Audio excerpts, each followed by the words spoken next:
بسم اللہ الرحمن الرحیم۔ گمنام ہیرو کے معزز ناظرین السلام علیکم۔ دوستو لائک ضرور کر دیا کریں، شکریہ۔ آئیے چلتے ہیں کہانی کی طرف۔ وہ جانتے تھے کہ ویرا سامنے آ کر ان کی کسی بات کی تردید کرنے کی پوزیشن میں نہیں تھی۔ پولیس کی تفتیش کا سارا دارومدار اکلوتے گواہ پر تھا۔ اگر اسے جھوٹا اور بے اعتبار قرار دے دیا جاتا تو پھر پولیس کو وہی کچھ ماننا پڑتا جو راج محل والے کہہ رہے تھے۔ سنیل نے صرف اپنے شبہات کا اظہار کیا تھا، لیکن مجھے پورا یقین تھا کہ اس کا اندیشہ درست تھا۔ وہ چور کی داڑھی میں تنکا والا قصہ تھا۔ پجیروں میں بے ہوش ہونے والے کو کچھ علم نہیں تھا کہ غیر متوقع ناکامی اور بربادی کے بعد اس کا آقا اس واقعے کو کیا رنگ دینا چاہ رہا تھا۔ اس نے مجبوری کے عالم میں پولیس والوں کو وہی کچھ بتایا ہوگا جو اس کے ساتھ پیش آیا تھا۔ سنیل کو معلوم تھا کہ اس کا باس واقعات کو توڑ مروڑ رہا ہے۔ وہ دونوں ریکارڈ کی باتیں تھیں اور ان کا تضاد بالکل واضح تھا۔ وہ اول و آخر سامنے آنا ہی تھا۔ سنیل ایسا مرحلہ آنے سے پہلے گواہ کو مشکوک قرار دے کر اپنے باس کے بچاؤ کی راہ ہموار کر رہا تھا۔ اس معاملے میں پولیس والوں نے مثالی رازداری کا مظاہرہ کیا تھا۔ کہیں سے کوئی بات لیک ہو کر اول خان کے کانوں تک بھی نہیں پہنچ سکی تھی۔ نچلی سطح پر کسی کو کچھ معلوم نہیں تھا اور اعلیٰ ترین عہدوں پر بیٹھے ہوئے افسران صوبراج کے ممکنہ سیاسی انتقام سے خائف تھے۔ وہ مجبوری کے عالم میں اس قصے میں ملوث ہوئے تھے۔ ان کے لیے صرف ایک ہی راہ باقی رہ گئی تھی کہ وہ مرکزی حکومت کو حقائق سے آگاہ کر دیں۔ پولیس کا محکمہ صوبائی درجے کا حامل تھا۔ اس کا بڑے سے بڑا افسر بھی براہ راست مرکز سے رجوع کرنے کا اختیار نہیں رکھتا تھا۔ وہ معاملہ صوبائی وزارت داخلہ کے ذریعے مرکز تک پہنچایا جا سکتا تھا، جس کے لیے صوبے کے سربراہ کی منظوری ضروری تھی۔ اول خان اور جلال کے ساتھ کام کرتے ہوئے میں نے اختیارات کی اس تقسیم اور توازن کے بارے میں بہت کچھ سیکھا تھا۔ میرا اندازہ تھا کہ پولیس کی تیار کی ہوئی اس کیس کی سمری چل پڑی تھی۔ سرکاری عہدے دار اس سمری پر مرکز کے کسی فیصلے کے منتظر تھے۔ وہاں سے جواب آنے کے بعد ہی جمود ٹوٹ سکتا تھا۔ اس سے پہلے صوبراج جیسے وی آئی پی کے خلاف کوئی قدم اٹھانا ممکن نہیں تھا۔ صوبراج وہ سیاسی گنڈا تھا جس سے آئی بی اور ایس ٹی ایف جیسی مقتدر اور توانا ایجنسیوں کو دور رہنے کا مشورہ ملا تھا۔ وہ فیڈرل اتھارٹی کے تحت کام کرنے والے ادارے تھے۔ ان کے مقابلے میں پولیس کے صوبائی محکمے کی پوزیشن بہت کمزور تھی۔ مرکز کی اجازت کے بغیر وہ صوبراج کی طرف ٹیڑھی نگاہ سے دیکھ بھی نہیں سکتے تھے۔ جو افسر ایسی جسارت کرتا اسے اس کا خمیازہ بھگتنا پڑتا۔ تم ٹھیک کہہ رہے ہو، میں نے اوپری دل سے سنیل کی تائید کی۔ یہ صوبراج صاحب کی عزت اور ساکھ ہی ہے کہ میں آج ان کی ایک شکایت کے ازالے کے لیے یہاں موجود ہوں۔ پولیس والوں کو بھی ان کی طاقت اور پہنچ کا اندازہ ہے، اسی لیے انہوں نے تم لوگوں کو بالکل پریشان نہیں کیا، معاملے کو دبائے بیٹھے ہیں۔ صوبراج صاحب آئیں گے تو فیصلہ ہو جائے گا کہ پولیس کو اس کیس میں کیا کرنا ہے۔ سر، پولیس کو کچھ نہیں کرنا، وہ کیا کرے گی؟ میری شہ پا کر وہ مزید شیر ہو گیا اور اپنی ہرزہ سرائی جاری رکھتے ہوئے بولا، پجیرو، ہماری مرنے والا ہمارا آدمی، بے ہوش ہو کر پکڑا جانے والا ہمارا آدمی، جب ہم ہی پرچہ درج نہیں کرائیں گے تو پولیس کو کچھ کرنے کا کیا حق ہے؟ باس مرنے والے کے بال بچوں کو 1.5-2 لاکھ روپے دے دیں گے تو ان کی بھی زندگی بھر کی روٹیاں سیدھی ہو جائیں گی۔ یہ الٹی سیدھی گواہی کا کوئی چکر نہیں چلے گا۔ یہ صوبراج کی جاگیردارانہ سوچ تھی جو سنیل کے ذہن میں بہت دور تک سرایت کر چکی تھی۔ خود اس کا تعلق متوسط طبقے سے معلوم ہوتا تھا۔ ایک شفاق جاگیردار کا نمک کھا کر وہ خود اپنے اور اپنے سے نچلے طبقے کے خلاف بول رہا تھا۔ اس کے لیے انسانی زندگیوں کی قیمت 18 سے 24 لاکھ روپے فی درجن سے زیادہ نہیں تھی۔ مقدمے سے مرنے والے کے وارثوں کو کیا ملے گا؟ چند لمحوں کے سکون کے بعد سنیل نے بولنا شروع کر دیا، ساری عمر عدالتوں کے دھکے کھاتے گزر جائے گی اور انصاف پھر بھی نہیں ملے گا۔ انصاف کے لیے مجرم کا پکڑا جانا ضروری ہے۔ یہاں معلوم ہی نہیں کہ قاتل کون ہے تو انصاف کیا ہوگا؟ बस तुम शुभराज साहब को ये जरूर बता देना कि मैं अपने वादे के मुताबिक यहाँ आया था, मैंने कुर्सी छोड़ते हुए कहा। सुनील भी अपनी कुर्सी पीछे धकेलकर उठ खड़ा हुआ और मुझसे हाथ मिलाते हुए बोला, सर आप बुरा ना मनाएं तो एक दिल की बात कह दूं। हाँ हाँ, तुम हर बात कह सकते हो, मैंने इसकी हौसला अफजाई की। सर ये राजमहल इज्जतदारों का घर है। इसने आजिजाना लहजे में बात शुरू की। आइंदा आपको इधर आना हो तो बख्तरबंद गाड़ी में न आए, बिला वजह लोगों की आंखें उठती हैं। बस मुझे फोन कर दें, मैं आपके लिए मर्सिडीज भिजवा दूंगा। इसकी वो आजिजाना जसारत गुस्ताखी की आखिरी सरहदों को छू रही थी। इसकी बात सुनकर मेरा खून खोल कर रह गया। अगर मैं STF के सरबराह के दिए हुए मिशन पर वहां न आया होता तो मैं इसी लम्हे सुनील की गर्दन दबोच लेता। मैंने इसकी बात का कोई जवाब नहीं दिया। इस पर एक खुश सी निगाह डाली और तेजी से दरवाजे की तरफ मुड़ गया। वो नौजवान जरूर था मगर काया था। जल्दी से घूम कर मेज के पीछे से निकला और खुशामदाना अंदाज में मेरे रास्ते में हायल हो गया। सर मैं माफी चाहता हूँ, शायद मेरी इल्तिजा आपको बुरी लग गई। मैंने ये बात अपने बॉस की तरफ से कही थी, वो ऐसी बातों को पसंद नहीं करते। सुनील तुमने शायद मेरे नाम पर गौर नहीं किया। मैं फौज का रिटायर्ड कर्नल हूँ। मेरी जिंदगी धूल उड़ाते सहराओं, पथरीली चट्टानों और बर्फजारों में गुजरी है। बारूदी हथियार मेरा जेवर है और टायरों पर उछलते हुए फौलादी ढांचे मेरी पसंदीदा सवारी हैं। मुझे लंबी चौड़ी और ठंडी गाड़ियों में सफर करने का कोई शौक नहीं है। हमारे खैर ख्वाह हमारी इन चीजों पर नाज करते हैं, दुश्मनों को इनसे खौफ आता है। दुआ करो कि मुझे दोबारा राजमहल में न आना पड़े। मैं आया तो इसी तरह आऊंगा। यूं लगा जैसे मेरा तलख जवाब सुनकर इसका सारा खुमार काफूर हो गया था। इसकी निगाहों से हल्का सा खौफ झांकने लगा। वो कदरे कमजोर आवाज में बोला, हमने एक साथ बहुत अच्छा वक्त गुजारा। मैं दिल से आपकी इज्जत करता हूँ। मुझे अफसोस है कि एक छोटी सी बात से आपकी दिल आजारी हुई। बॉस से आपकी बात हो तो इसका जिक्र ना कीजिएगा। वो जरा सी बात पर तैश में आ जाते हैं। मैं इनको नाराज नहीं देख सकता। तुम मेरी कोई शिकायत नहीं करोगे तो मैं भी ये कड़वी कसैली बात भूल जाऊंगा। मैंने इसकी आंखों में आंखें डालकर कहा, आपने शिकायत वाली कोई बात नहीं की, बस एक जरा अर्जुन का जिक्र किया था। मेरा ख्याल है कि बास को ये बात बताने में कोई हर्ज नहीं होगा। इसके याद दिलाने पर मुझे याद आया कि मैंने सुनील से इस बारे में बात करके गलती की थी। अर्जुन इन लोगों के लिए एक हसास नाम था। वो तफसील सुनकर शोभराज को मेरे खिलाफ सोचने की एक राह मिल सकती थी। मैंने साफ इनकार कर दिया, नहीं, तुम्हारी तरह मैं भी शोभराज साहब को बरहम करने के बारे में नहीं सोच सकता। अर्जुन की बात बिल्कुल साफ हो गई है। वो अखबारात में छपने वाला एक नाम था जो अचानक मेरे जहन में आ गया। बेहतर होगा कि तुम शोभराज साहब से इसका जिक्र न करो। सुनील ने झिझकते हुए असबात में सर हिला दिया। मैं इस बारे में खामोश रहूंगा। कहने को इसने वो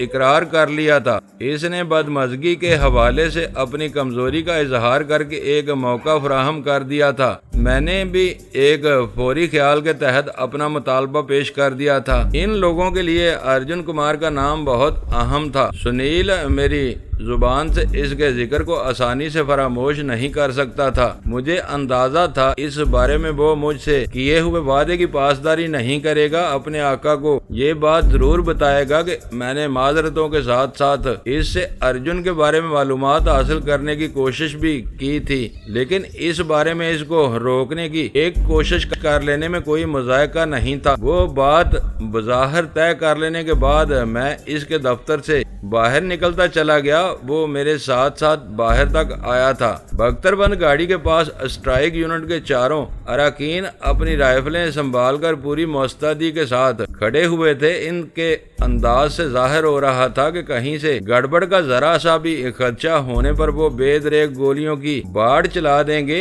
इस वक्त राजमहल के पूरे अहाते में इन चारों के सिवा और कोई नजर नहीं आ रहा था। मुलाजमीन को हमारी आमद के मकसद का कोई इल्म नहीं था। वो बख्तरबंद बख्तरबंद गाड़ी और इससे उतरने वाले मुसल्लह कमांडोज से खौफजदा होकर इधर उधर घुस गए थे। बख्तरबंद गाड़ी के पास पहुंचकर सुनील ने मेरे साथ दोबारा तपाक से हाथ मिलाया। इन चारों कमांडोज को इज्जत और एहतराम से अलविदा कहा और हम गाड़ी में सवार हो गए। हमारी वापसी के आसार देखकर मुहाफिज अपने कमरे से निकला और फाटक खोल दिया। ड्राइवर ने गाड़ी का इंजन स्टार्ट किया और हम तेजी के साथ वहां से निकल गए। हम सोल्जर बाजार से कुछ ही दूर निकले थे कि मेरे मोबाइल की घंटी बजने लगी। वो आवाज सुनते ही मेरा ज़हन अव्वल खान की तरफ गया था। मैंने बटन दबाकर फोन ऑन किया तो दूसरी तरफ निक हार्वे की आवाज सुनकर मैं हैरान रह गया। मुझे तवक्को नहीं थी कि वो इतनी सूरत के साथ मुझसे जवाबी राब्ता कायम करने की कोशिश करेगा। खैरियत है? मैंने मुतहय्यर आवाज में पूछा। इस वक्त तुमने कैसे फोन किया? मेरा ख्याल था कि तुम मेरी कॉल का इंतजार कर रहे होगे। मैंने तस्दीक कर ली है। वीरा और शोभराज के बारे में तुम्हारी कहानी दुरुस्त है। इस वाक़े के बारे में हर तरफ सख्त राजदारी से काम लिया जा रहा था। कहीं से अंदर की कोई खबर नहीं मिल रही थी। हद ये थी कि पुलिस के महकमे से भी कोई बात मालूम नहीं हो रही थी। इसके बावजूद निक ने कलील सी मुद्दत में अपनी मतलूबा मालूमात हासिल कर ली थी। मेरे लिए वो इतला हैरान कुन थी। अब तुम्हें अंदाजा हो गया होगा मैं तुम्हें बिला वजह शोभराज के खिलाफ नहीं भड़का रहा था। मैं मानता हूँ कि डैनी और वीरा के मामले में तुम लोग बहुत बर्क रफ्तार हो, इनके मामलात से पूरी तरह बाखबर रहते हो। अगर तुम्हारे जहन में बैठी हुई बदगुमानियां दूर हो गई हों तो मैं तुमसे एक बात पूछ लूं। मैंने किसी तंजो एहतजा के बगैर बहुत मोहतात लहजे में पूछा। शोभराज की हरकत पर इस वक्त मैं सदमे के आलम में हूँ। टाम बहुत मुश्किल है। मैं जानता हूँ कि तुम हमारे दोस्त नहीं हो, लेकिन तुम्हारी इस राय से मैं पूरी तरह मुत्तफिक हूँ कि हमारे दरमियान कोई मुफाहमत न होने के बावजूद हल्की सी ज़हनी हम आहंगी खुद ब खुद फरोग पा रही है। तुम्हें जो कुछ पूछना है पूछ लो, मैं जवाब देने की कोशिश करूंगा। वीरा और पजैरो वाले मामले में राजमहल से पुलिस तक सब ने सख्ती से अपनी जुबानें बंद रखी हुई हैं। फिर तुमने इतने कम वक्त में मेरी दी हुई इतला की तस्दीक कैसे कर ली? ये हमारे तरीकाकार की खूबी है कि हम अपने दुश्मनों के साथ अपने दोस्तों की भी भरपूर खैर खबर रखते हैं। इसने किसी तरद्दुद के बगैर बोलना शुरू कर दिया। राजमहल इस शहर के एक अहम आदमी का घर है। वो हमारे लिए काम करता हो या ना करता हो, वो घराना हमारे लिए अहम है। इसके मुलाजमीन में हमारा एक मुखबर भी मौजूद है। इस इन्फॉर्मर ने तुम्हारी दी हुई इस इतला की तस्दीक की है कि कल रात शोभराज के 4 आदमी पजैरो में एक सफेद फार्म लड़की को लेकर निकले थे। फिर पजैरो वापस नहीं आई। कुछ देर बाद इन चारों में से 2 आदमी टैक्सी से वापस पहुंचे थे। वो वही होंगे जो भागने में कामयाब हो गए थे। तुमको ये भी मालूम हो गया होगा कि शोभराज ने इन दोनों से मिलने के बाद ही पाकिस्तान से निकल जाने का फैसला किया था। इसकी बात मुकम्मल हो जाने के बाद मैंने ताईद तलब लहजे में कहा, इसने यहाँ से भागकर बड़ी गलती की है। वो यहाँ बहुत मजबूत पोजीशन का हामिल है, कोई इसका कुछ नहीं बिगाड़ सकता था। आदमी पर बुरा वक्त आता है तो इससे पे दर पे गलतियाँ होती चली जाती हैं। ये बताओ कि अब शोभराज के बारे में तुम्हारी क्या राय है? मुझे सदमा हुआ है। वीरा खतरनाक औरत है, इसे एक लम्हे का रिस्क भी नहीं लेना चाहिए था। इसने अपने हाथ आया हुआ खजाना गंवा दिया। शोभराज तुम्हारी सफों का बहुत अहम आदमी था, इसने तुम्हें दगा दी है। इससे बेहतर मैं हूं कि मैंने तुम्हें डैनी के बारे में साफ साफ बता दिया है। अब इसके बारे में फैसला करना तुम्हारा काम है। ये याद रखना कि मैं गैर महीना मुद्दत तक तुम्हारे फैसले का इंतजार नहीं करूंगा। रात के वाक़े की तस्दीक होने के बाद मैंने संजीदगी से तुम्हारी शरायत पर गौर करना शुरू कर दिया है। तुम हर तरफ से शोभराज को घेरने की कोशिश कर रहे हो। तुमने इसकी तरफ से मेरा दिल भी खट्टा कर दिया है। इसके लिए कुछ न कुछ करना पड़ेगा। मैंने कुछ नहीं किया, तुमको हकायक बताए थे। मुझे तुम्हारा दिल खट्टा या मीठा होने से कोई सरोकार नहीं था। ये तुम्हारी शबाबदीद का मामला है कि अब तुम इसे अपने गैंग में किस मुकाम पर रखते हो। मेरी हिट लिस्ट पर इसका नाम सरे फहरिस्त है। इसे घेरने में तुम मेरी मदद कर सके तो इसके नताइज तुम्हारे लिए सूदमंद साबित होंगे। अब मैं ज्यादा वक्त नहीं लूंगा, शुभराज के खिलाफ गिनती शुरू हो गई है। मैं जल्द ही कोई न कोई फैसला कर लूंगा। तुमने ये कॉल करके मेरे दिल में गुंजाइश पैदा कर ली है। हो सकता है कि आने वाले दिनों में हम एक दूसरे के शाना बेशाना चल सके। मैंने इसे उम्मीद दिलाई। तुम यहाँ से बाहर जाने पर आमादा नहीं हो तो तुम्हारे लिए यहाँ जगह पैदा की जाएगी। मुझे काम के आदमी की हर वक्त जरूरत रहती है। इसने खुलकर ये नहीं कहा था कि शुभराज की दगाबाजी का राज खुलने के बाद इसकी जगह खाली होने वाली थी। इससे पहले भी वो मुझे इशारों किनायों में ये जताने की कोशिश कर चुका था कि अगर मैं इन लोगों के साथ काम करने का फैसला कर लूं तो वो मुझे एक बड़ा मुकाम दे सकता था। मैं किसी के दिल का हाल जानने का दावा नहीं कर सकता था। ये मेरी नपी तुली राय थी कि निक मुझे अपने साथ मिलाने की सर तोड़ कोशिशें कर रहा था। वो मेरी असलियत से नाबलद था। अलबत्ता कर्नल दावर के रूप में मेरी कारकर्दगी से बहुत ज्यादा मुतासर था। इसे आदमी की जरूरत थी। शुभराज के हटाए जाने के बाद इसे फौरी तौर पर वो खिला पूरा करना था। इशारे कुछ इस तरह मिल रहे थे जैसे वो मुझे शुभराज की जगह लाने के बारे में सोच रहा हो। वो इसके सोचने का अंदाज था। मैं भी अपनी लच्छेदार बातों से इसे आस दिला रहा था, लेकिन मेरी सोच इससे बहुत मुख्तलिफ थी। मैं इसको शीशे में उतार कर अपना काम निकालने का ख्वाह था। मैं गद्दारों और साजिशों के इस टोले में किसी कीमत पर भी शामिल नहीं हो सकता था। शुभराज के बारे में मुझे ये मालूम हो चुका था कि इसका माजी किसी भी तरह काबिल रश्क नहीं था। इसने तीसरे दर्जे के एक बदमाश के तौर पर होश संभाला था। गुंडागर्दी के इसी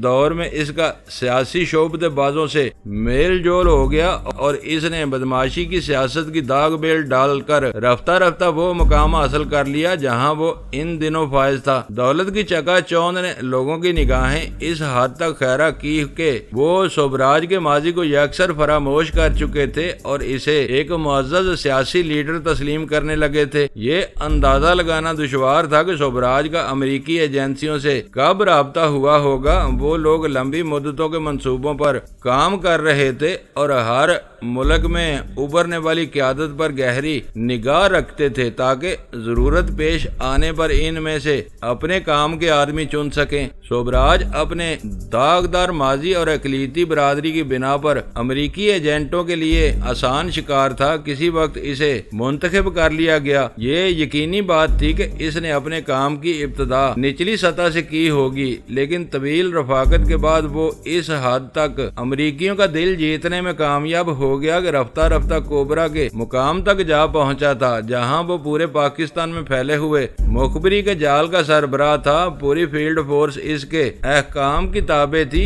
और वो सिर्फ 2-4 बड़े अमेरिकी गोरों को जवाब देता। टॉम और निक के लिए ये वाकई सदमे की बात थी कि इनसे पहले आने वालों ने बरसों में पाल पोस कर जिस शख्स को एक बड़े मनसब पर फायज किया था वो इनके दौर में खुद गर्ज और दगाबाज साबित हो रहा था। शुभराज इनकी नाक का बाल था। वो मेरे या किसी और के मुतालबे पर अपने इस मोहरे को इसकी जगह से हलाने का तस्वर भी नहीं कर सकते थे। फिर इनके सामने डैनी का मामला आ गया। शुभराज के बदले डैनी का सौदा इनके लिए शायद काबिल गौर जरूर था, लेकिन किसी भी तरह पुरकशिश नहीं था। वो एक बड़े दुश्मन को जेर करने की खातिर अपने एक अहम तरीन हमदर्द और खैर ख्वाह से दस्तकुश होने के लिए तैयार नहीं थे। शुभराज ने वीरा के मामले को निक और टॉम से पोशीदा रखकर खुद अपने पैरों पर कुल्हाड़ी मारी थी। अगर मैं शुभराज से छेड़छाड़ न करता तो मेरे फरिश्तों को भी इल्म न होता कि वो वीरा के बारे में क्या सोच रहा था।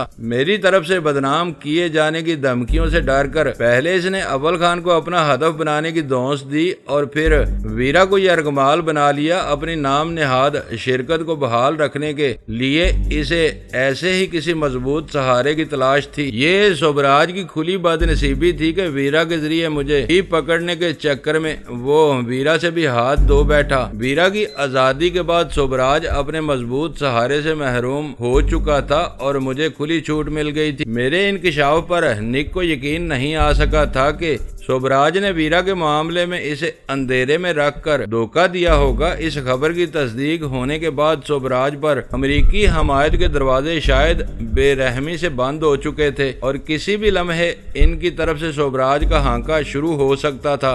इम्कान ये बनता नजर आ रहा था कि वो शोभराज को बराह रास्त कोई सजा देने के बजाय इसे मेरी पेशकश का ईंधन बनाने की कोशिश करेंगे। इस मरहले पर इन्हें शोभराज के एवज कर्नल दावर से डैनी मिल जाता तो इनका सरासर खसारा बहुत बड़े फायदे में तब्दील हो सकता था। इनकी सोच के हिसाब से शोभराज को कर्नल दावर के हाथों अपने किए की भयानक सजा मिल जाती और वो कर्नल दावर से डैनी को लेकर अपना इंतकाम पूरा कर लेते। ये सब कैसे होता, इसमें से क्या होता और क्या न होता, ये सब बाद की बातें थी। निक किसी बड़ी मजबूरी की वजह से थाईलैंड में शोभराज के खिलाफ कोई कार्रवाई करने पर आमादा नहीं था। सबसे पहले ये देखना था कि वो लोग शोभराज को थाईलैंड से पाकिस्तान वापस लाने के लिए क्या करते थे। एक बार वो खबीस पाकिस्तान लौट आता था तो फिर हमें निक वगैरह पर सर खपाने की कोई जरूरत न रहती। सरकारी तौर पर मिले हुए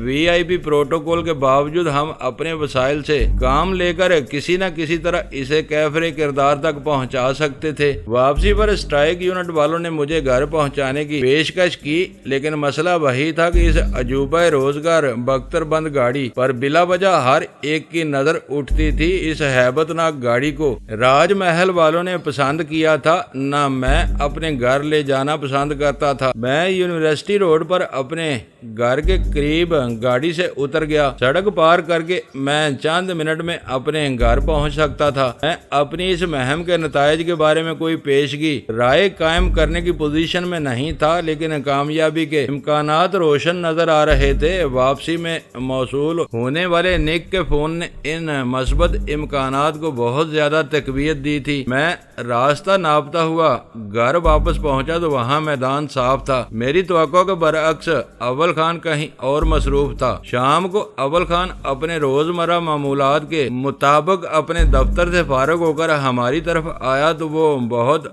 मुज़हमल और उदास नजर आया। क्या बात है, इस वक्त तुम बिल्कुल देवदास बने नजर आ रहे हो। सलाम दुआ के बाद मैंने तमस्कराना लहजे में इससे पूछा, जिंदगी बेकैफ लग रही है, किसी काम में दिल नहीं लग रहा। वो उकताए हुए लहजे में बोला, तुम शोभराज के नौकरों से माफी मांगने गए थे, इन्होंने तुम्हें माफ कर दिया या अभी भी नाराज हैं? ओहो, तो यूं कहोगे तुम्हारे चीफ की जवाब तलबी ने अभी तक तुम्हारी तबीयत मुक्तदर की हुई है। मैंने इसके शाने पर हाथ मारते हुए बेतकल्फी से कहा, यार इतनी छोटी छोटी बातों को अपने दिल पर न लिया करो। तुम अमली आदमी हो, बाज औकात जिंदगी के हकायक इससे भी ज्यादा तलख और शफाक होते हैं। तुम ये क्यों बोल रहे हो कि तुमसे जवाब तलब करने से पहले चीफ तुमसे ज्यादा करब से गुजरा होगा, क्योंकि वो भी किसी को जवाब दे है। जब कोई अनहोनी बात होती है तो जिंदगी बिल्कुल रूखी फीकी और बेरूह महसूस होने लगती है। दिल चाहता है कि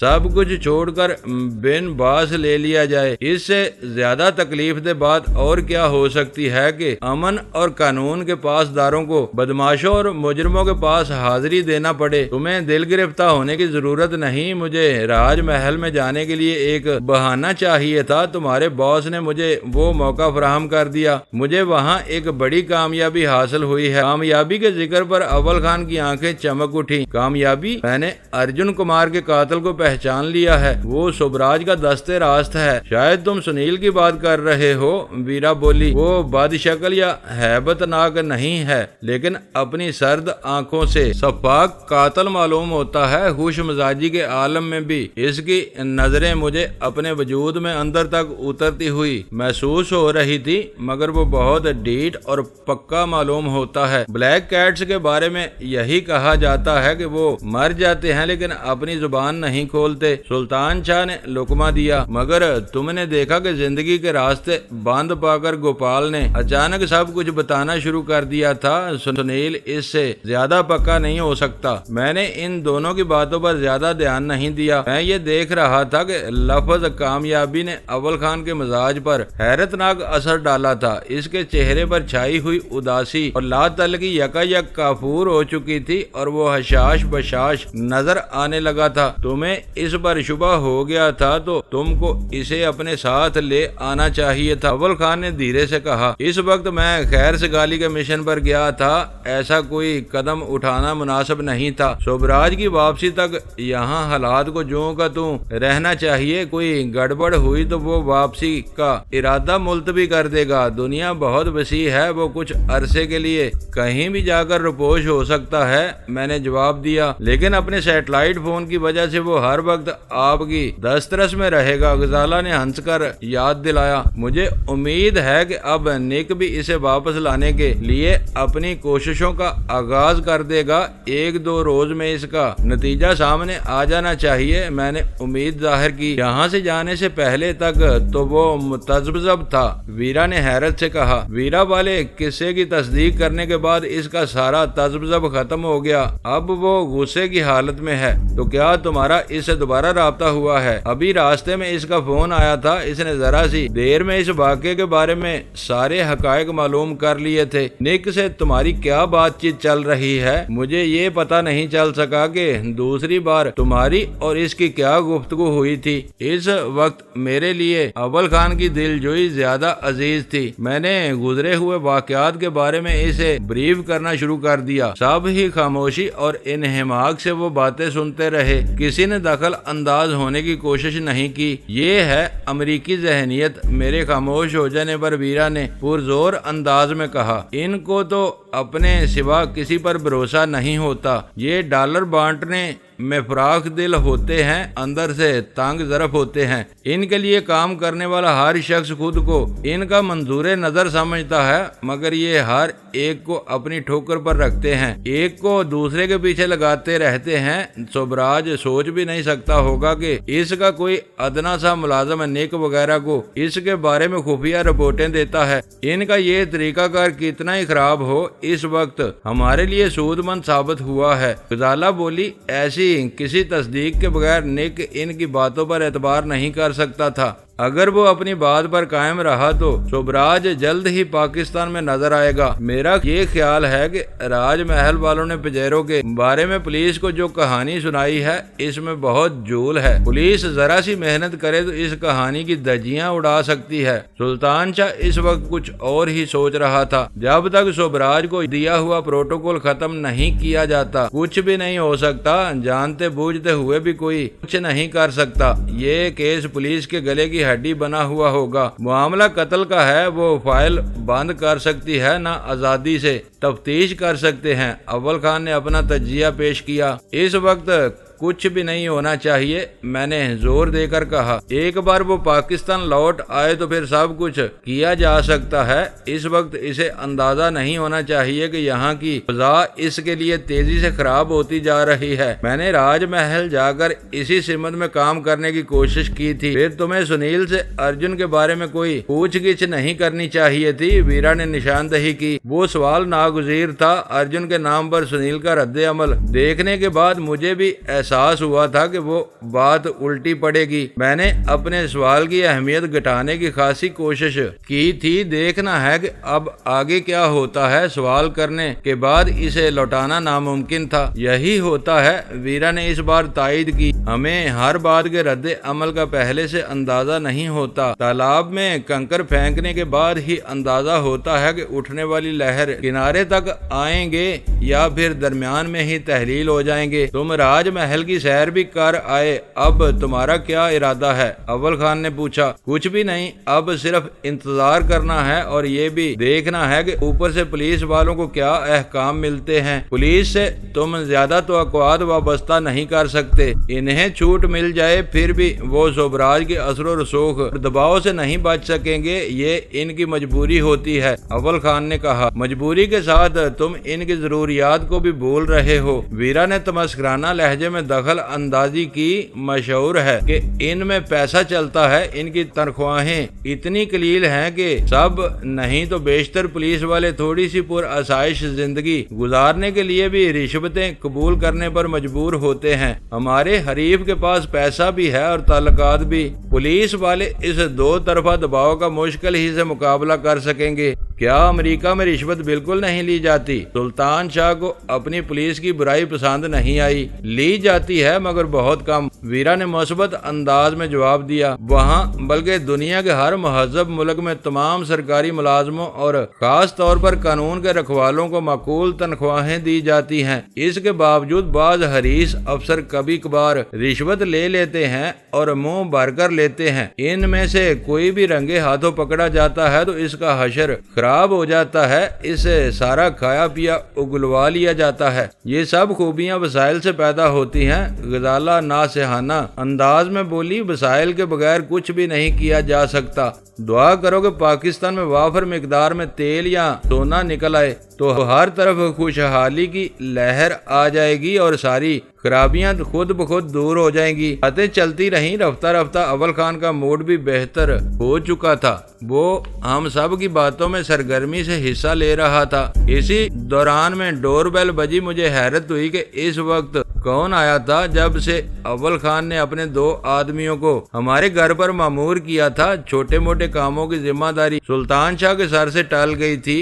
इनमें से किसी ने दरवाजा खोला तो मेरे कानों में जलाल की आवाज आई, चले आओ, यहाँ कोई पर्दादार नहीं रहता। मैंने इसके इस्तकबाल के लिए अपनी जगह छोड़ते हुए हाँक लगाई और इसकी हंसी की आवाज कदम पे कदम करीब तर आने लगी। वो हंसता मुस्कुराता हुआ हमारे साथ आ मिला। हर एक ने इसकी गैर मुतवक्को आमद पर गर्मजोशी से इसका इस्तकबाल किया। तुम पहले से किसी इतला के बगैर कैसे कराची आ गए? वीरा ने शौकी से सवाल किया। तुम कराची वाले हमें चैन से कहाँ बैठने देते हो? अचानक दौड़ लगानी पड़ गई। गोपाल ने कुछ अहम बातों का जिक्र शुरू कर दिया है, इसने इंकशाफ किया। तो क्या गोपाल अभी तक कराची में है? इस कमाश के कैदियों के लिए इस वक्त हमारे पास सदफ मेंशन से बेहतर कोई ठिकाना नहीं है। इस्लामाबाद में शायद कोई मौजू इमारत दस्तयाब न हो, लेकिन पिंडी में बेहतरी असीबी इमारतें मौजूद हैं जहाँ घुसते हुए आदमी का दम निकलता है। गोपाल के लिए यहाँ तक आने के बजाय तुम इसे पिंडी बुलवा सकते थे। मैंने अव्वल खान की तरफदारी करते हुए कहा। नहीं, जलाल ने सर हिलाते हुए जवाब दिया। सदफ मेंशन में कुदरती तौर पर वो सारे अनासर और अवामल मौजूद हैं जो कैदियों को आसानी से असाब ज़दा कर देते हैं। कुछ दिनों में पिंडी में भी इसका मुतबादल तैयार हो जाएगा। ये सुनाओ कि यहाँ के क्या हालात चल रहे हैं? आखिरकार सोबराज के ऊंट को पहाड़ तले ले ही आए हो। किसी की बदनसीबी इसका पीछा कर रही हो तो सारी तदबीरें धरी की धरी रह जाती हैं। मैंने साफ गोई से काम लेते हुए कहा। सोबराज के एक गलत फैसले ने पूरे खेल का रुख बदल कर रख दिया है और आज मैंने तुम्हारी तजवीज पर अमल कर डाला है। मेरी कौन सी तजवीज थी? इसकी जवाब तलब नजरें मेरे चेहरे पर मरकूज हो गईं। कर्नल दावर और STF के नुमाइंदे की हैसियत से राजमहल गया था। मैंने मुस्कुराते हुए इसे बताया। खूब, तुम लोग हर काम में तेजी दिखाने के कायल हो। इस्लामाबाद में बैठकर मेरे लिए ये यकीन करना दुश्वार था कि सोबराज जैसा मजबूत आदमी घबराकर भाग गया होगा। फोन पर सारी बातें नहीं हो पाती। जरा ये बताओ कि ये सब क्या हो रहा है? इस वक्त यहाँ कोरम भी पूरा है। चाय की एक प्याली आ जाए तो तुम्हारी किस्सा गोई का लुत्फ दुबाला हो जाएगा। चाय आ रही होगी, किस्सा भी सुन लेना। पहले ये बताओगे सोबराज के सिलसिले में इस्लामाबाद में क्या हो रहा है? दोस्तों, वीडियो को लाइक जरूर कर दिया करें। ISI पाक आर्मी जिंदाबाद, पाकिस्तान पाइंदाबाद। मुअज़्ज़ज़ नाज़रीन, अपना ख्याल रखिएगा और अपने इस चैनल का भी शुक्रिया।